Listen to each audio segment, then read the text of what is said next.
I don't know if you guys checked the price of silver and gold today, but it is skyrocketing once again, just as it did under President Trump's first term. So here to talk about why that's happening and what we can expect moving forward, our good friend, as always, Mr. Paul Stone. How you doing? It's a bright, beautiful day today, isn't it? Absolutely. It's a much better day in America after yesterday. Hoorah. I can't Hoorah. I can't believe we're here. It happened.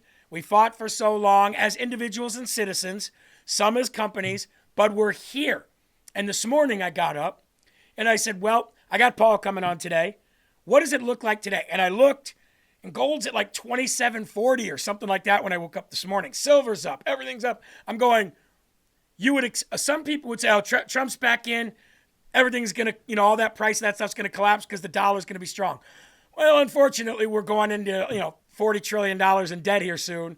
And I don't see that coming for the near future. But can you explain this, why we're seeing a jump and a spike, and how that compares to his first presidency? So, there's a phrase that goes around that everything is connected to everything. We're not separate from each other. We're all one. And that concept is true mostly, except for when you look at finances and societal policy, if you will, right? Like when Trump says, if those hostages aren't free, all hell's going to break loose. That doesn't have anything to do with gold and silver. Right. If Trump wants to close the border, gets the border closed, get people deported, that's great for policy in America. That's great for honoring the Constitution, but it still doesn't have anything to do with gold and silver. The government has bills that Trump didn't create and he can't shrink. Now, here's the rub.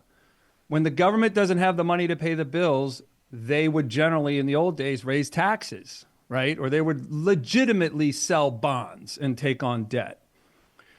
What they started doing since Nixon is they print the money, especially since the turn of the century in the year 2000. As the government prints money, it causes the costs within the bills, the ingredients to the bills. If you think healthcare is going up, aren't there nurses and doctors? Don't they have to eat? Don't they drive places? Don't they shop and buy stuff online?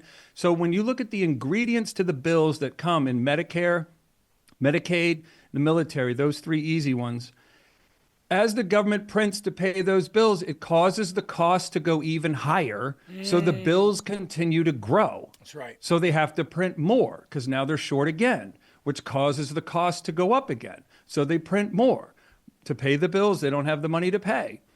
That is the conversation that you have to have with yourself to understand. Yes, Trump will probably be this term, and his first term could very well be the greatest terms any president has ever had in America, as he faces the societal and policy-ridden challenges Washington has created for him to try and solve. But you can't stop the bills from growing, and you can't stop the bills from coming, and you can't produce enough economic activity in America to overcome that deficit, if you will, on what the economy produces, what the government gets, and the bills that it's facing.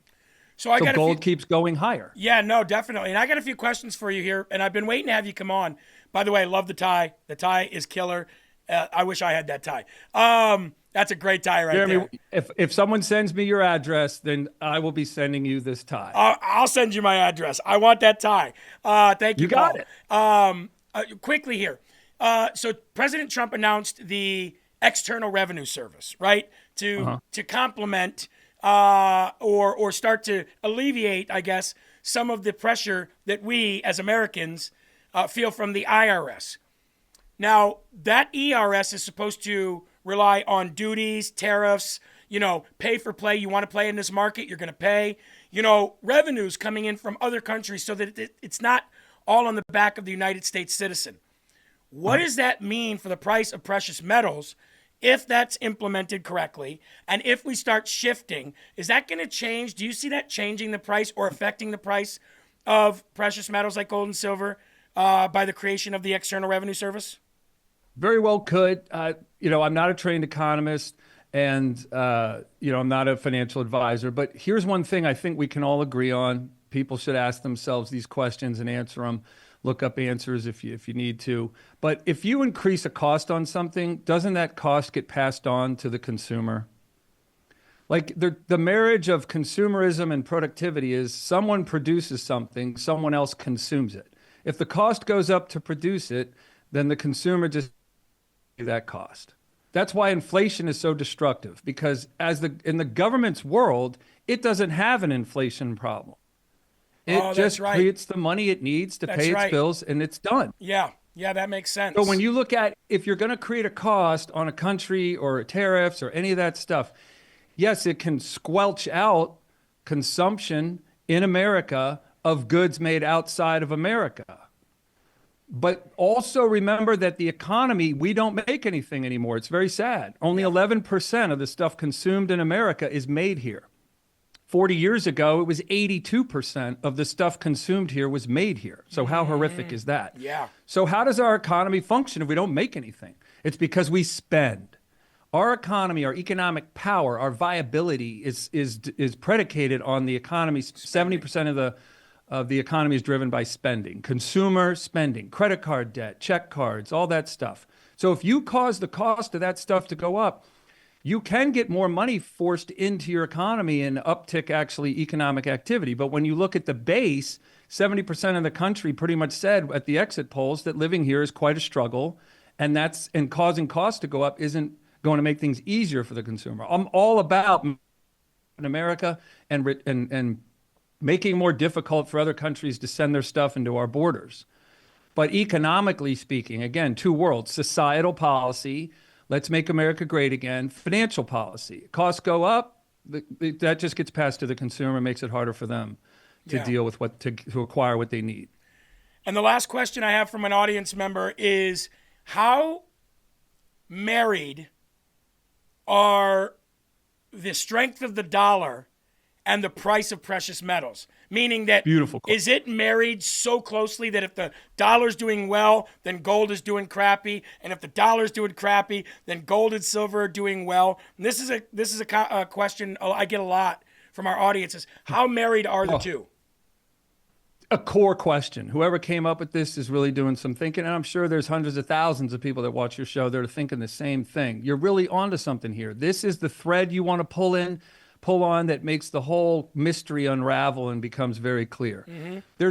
Think of it this way, and again, not a trained economist. I've studied this for a long time. This is what I have to offer. I would love it if someone who's working for the Federal Reserve, watching your show, could contact me and set me straight if I'm absolutely wrong about this, because I'm totally willing to pivot if I am. I don't want to give any, incorrect information somewhere. There's $2. There's two versions of the dollar.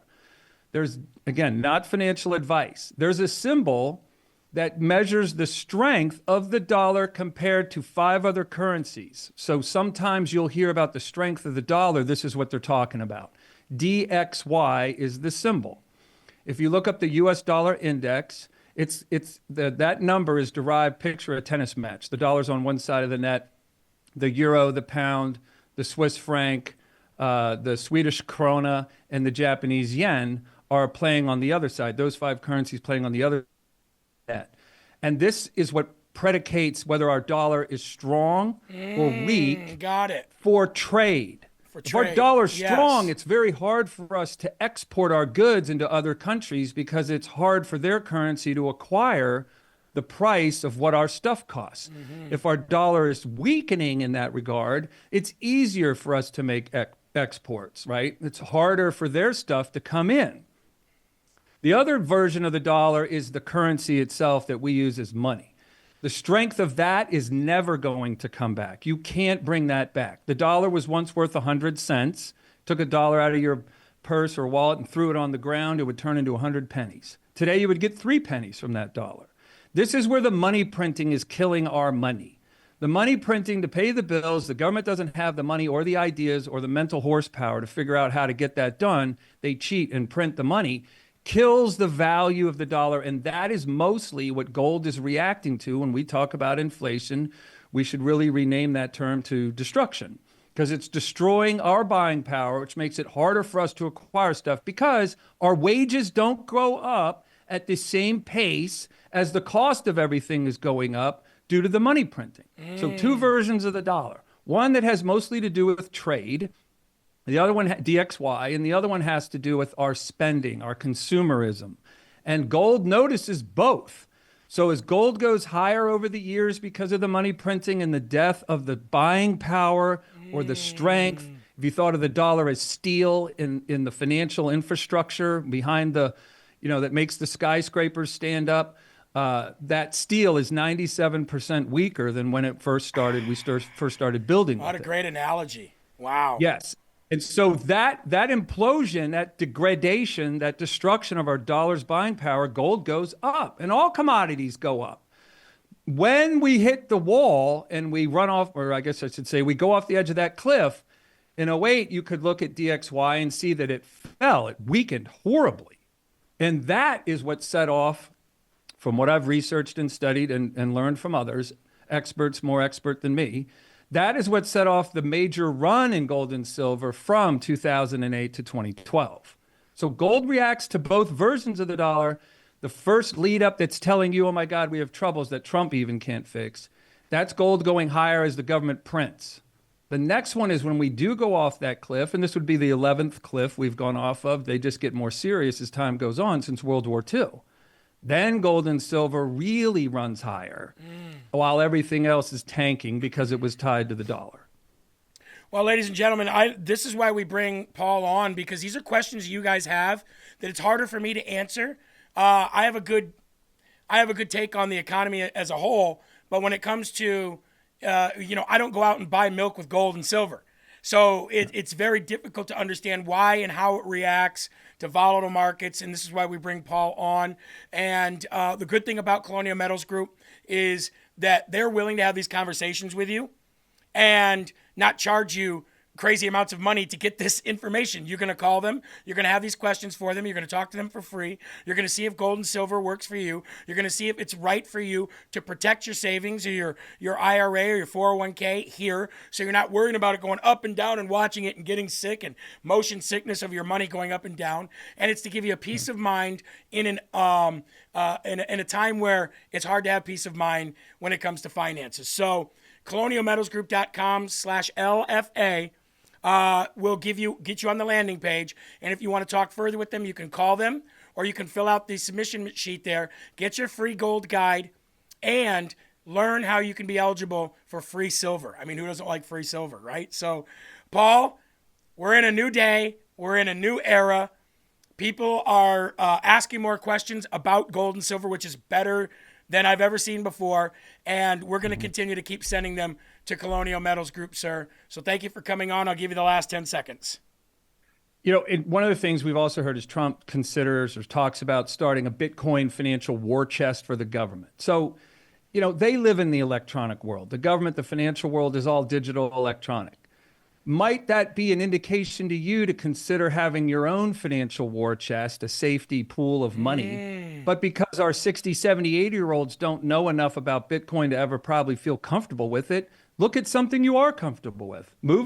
Consider moving a portion of your retirement savings to precious metals and have your own defensive financial position, just like Trump has been proposing about having some financial war chest in Bitcoin for the government. Right. Just do it at a smaller micro level and do it for yourself. What he's saying is, I'm going to take a chunk of dollars and put them in a different currency to safeguard or give some kind of shock absorber system to things that might happen back over here with the dollar. You're saying the same thing. I had all this money here in the dollar and nothing outside of it. That's right. Stocks, bonds, mutual funds, and real estate is all supported, just like eggs, coffee, wheat, and sugar, by the dollar. Yeah. You don't have anything outside of that. So when, and history says the damage comes, and this time it would likely be extraordinarily severe, you take the full brunt of that hit because you're solely in the dollar. You have nothing outside of that realm. Gold and silver is outside of that. And that's why you want to consider things that Trump says may not fit for you, but what's the idea behind what he's saying? Well, it's almost like live by the dollar, die by the dollar, right? I mean, yeah, well, the dollar's been dying for 54 years ever since Nixon. So that's right. 3%, like picture sand in the hourglass. Used to have centuries worth of the dollar. Now, maybe a couple years, maybe months, because it's 97% of the dollar's lifespan is over. Wow. What a thing to think about. Well, Paul, we'll have you back on. Obviously, we love hearing from you, and a lot of people really like the precious metal advice. So thank you, as always, for coming on, my friend. God bless you. Don't forget the address, brother. I'll email it to you. I got a hot tie for you, baby. Thank you so much for that. I want that tie. See you later, Paul. Cheers. Yeah, it's cheers. Bye now.